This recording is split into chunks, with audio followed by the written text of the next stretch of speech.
عزیزانو عرض میں داو چې دو دوستان دي او دواړه صحابه دي. صحابي هغه ته وایي چې جناب رسول الله صلی الله علیه وسلم باندې دا غسترګې لګېدلې. اوس دا کوم قسم سترګې دي نو توبه مې دي. یو سره خپلو کې په څه خبره خپه شو، قسم یې وخوړو چې والله لا اکلم معك حینا، والله که زه تا سره یو حین خبرې وکم، حین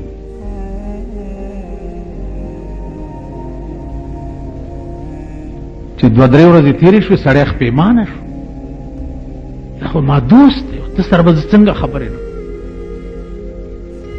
غرق شو، لیونی شو. راغی ابو بکر صدیق رضی اللہ تعالی عنہ، السلام علیکم ورحمت اللہ وبرکاتہ. صاحب دوست میں دے داو قسم میں خوڑلے چی یو حین بدر سره خبری نکو سوک تباکیگم مرم. ابو بکر صدیق سے فتوا ورکړه چې سلويخت کاله به ور سره خبرې نه. د حین معنا دا سلويخت کاله. وی واو او عزت د یار په دیدن زکه شتابی کړم چې د عمر بقا نه وینم تر کاله.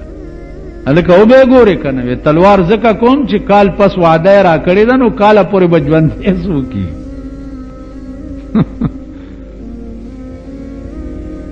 کاله پورې بز ژوند دی ما تسلی ونشو. راغه حضرت عثمان رضی اللہ تعالی عنہ، السلام علیکم وعلیکم شوئے صاحب یو مسئلے تپوس دوست میں دے قسم میں تے خوڑلے چھ لا اکلم معک حینا، یو حین بدر سره خبر نکم حین. حضرت عثمان ورته فرمایل چې تر مرګه به ور سره خبرې نه کوي. د دې حین دا معنا ده چې تر مرګه به نه کوي. نور پټو پونوش حضرت عثمان ام پدے پریخو، ابو بکر ام پریخو، حضرت عمر ترا جاڑی او جاڑی چې سیب تباش حلق تو حلق ہلاک شو څه چل دی ودا چل. دوست نے میں قسم خوڑلے چې یو حین بدر سره خبر نکم سوکم. حضرت عمر وے جاڑا ما زتر ما خام ور سره مکا و بیا کوا ز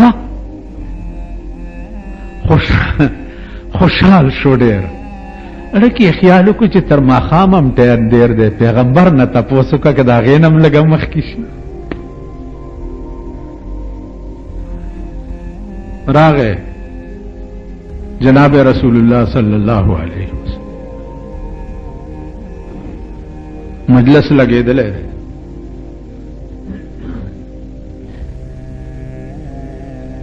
اس دا خوند و مزہ اہل حال خلق توئی چې د پیغمبر د مجلس په څومره خوند او څومره مزه به و.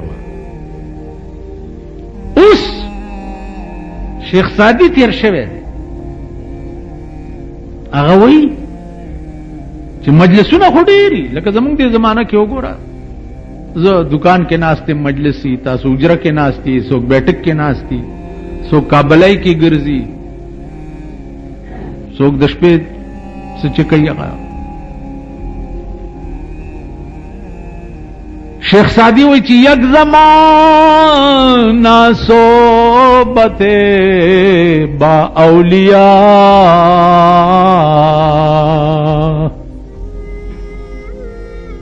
یک زمانہ صحبت با اولیاء، بہتر است 100 سال طاعت بیریا. یو گھنٹہ د اهل دلو په مجلس کې کېناستل. اهل دل پیژنئ؟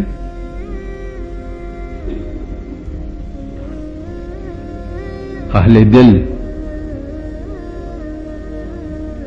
تاسو زما د تقریر ته په ایمانه سي چسکو مسکو تراځي په خبره نه پوهیږئ اسې خوند علی نو ما دا خبره چې واورئ تاسو لږ داسې ورپسې وګرځئ چې دا اهل دل چاته وایي. اهل دل څه معنا؟ یک زمانہ صحبت با اولیاء بہتر است 100 سال طاعت بیریا. د نیکانو په مجلس کې یو غنټه کې ناستل د 100 کالو بیریا عبادت نه زیات ثواب. یو غنټه د نیکانو په مجلس دیکھو ګورئ مکې نه چې هجرت کېدو مدینه منورې ته د جناب رسول الله صلی الله علیه وسلم په غار ثور کې درې شپې کړې وي. غار ثور سکال یو اجي تلو د اغا زه کانه ما ته راوړې دي چې په کم زید ابو بکر پتون پروتو د پیغمبر سر په کړو.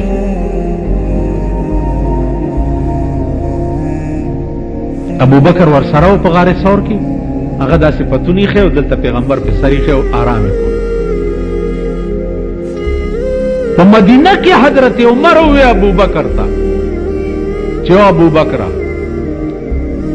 ما چې څومره عمر د پیغمبر د دین او د خدای د دین خدمت کړي او پیغمبر د پاره می سر په داو لګولې و ابو بکر زما دا ټول نیکه ته والا خو غار ثور کې چې ستا په پتون د پیغمبر سر پروتو یو غنټه مال راک یو غنټه. ابو بکر ورته ویلی چې اے عمر د غار ثور د پیغمبر سر زما په پتون غنټه خو څه کوي چې یو منټ به د خدای په ټوله خدای ورنکړي. یو منټ اهل دل سره روټای نه چای نه وريجه نه پولاو نه غوخه نه یو ځان له خوندي او یو ځان له مزي. خدای دې تاسو مونږ ټول ته نصیب.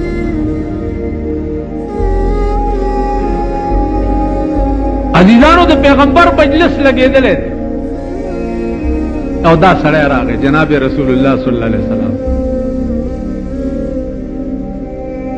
دربار اقدس کې درخواست کړي صاحب یو مسئله تاسو څه مسئله ما دوست هغه نه قسم خورلې چې یو خیم بدر سره خبرې نه کوم. څو ابو بکر تورغه مغدا ویلې عثمان تورغه مغدا ویلې عمر تورغه مغره ته دا ویلې استاله پیغمبر ته خوند ورکو به ورشه ابو بکر او عمر او عثمان ته आवाज کا پښتنه تیو کو چې دلیل خای تاسو په څه دلیل دا کې ورکړي درې وانه راغله چراله ابو بکر ته وی چې تا چې د تویلی چې سلويخت کاله ور سره خبرې مکو نو تاسو سره څه دلیل؟ هغه وی چې ما سره دلیل دی د خدای قرآن. وی وای وی الله په قرآن کې وی چې هل اتا علی الانسان حين من الدهر لم يكن شيئا مذکورا. سورۃ دهر د سر آیات دی.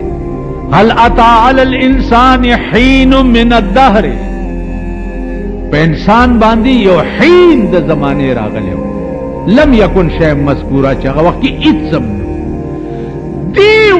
آیات نه مراد د آدم علیه السلام خنبیر دی چې هغه سلويخت کاله پروت نو دی حین کې هغه سلويختو کالو ته اشاره ده. نو ما وی چې د حین نه سلويخت کاله مراد دی ځکه مې دته وی چې سلويخت کاله ورته خبرې وکړم. پیغمبر ورته وی ٹھیک تم ټیک.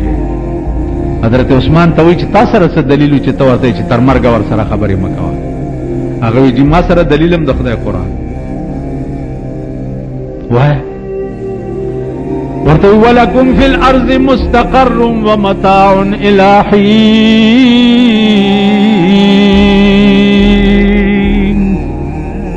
آدم علیہ السلام چې د جنت نه بهر شو نو الله ورته وی چې تا د پاره پزمکه کې زید قرار او د نفع غستو ده تر کما الی حین تر مرګ پورې.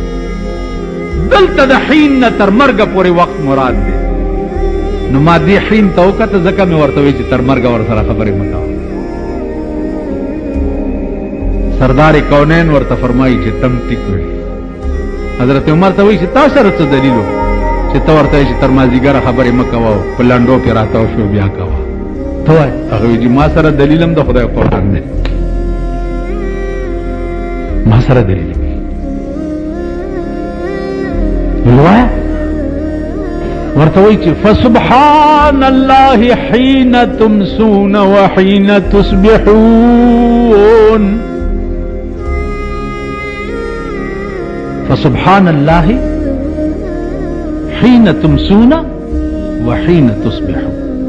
پاکی دا الله لرا په وخت د سبا او په وخت د ماخام کې. دی حين نه مراد چې ده د سار نه تر ماخام پورې وخت مراد ده. نو ما دی حين ته وکړه ځکه مې ورته چې تر ماخام مکو بیا کو. سردار کونین هغه سړي ته فرمایل چې خیر الامور اوسطها. زما فتوم د حضرت عمر په قول ده تر ماخام خبرې مکو بچي بیا ور سره کو. یو حین عزیزانو 45 تفسیرونه ما کتلیو دا مې نچوړ راوست. یو لفظ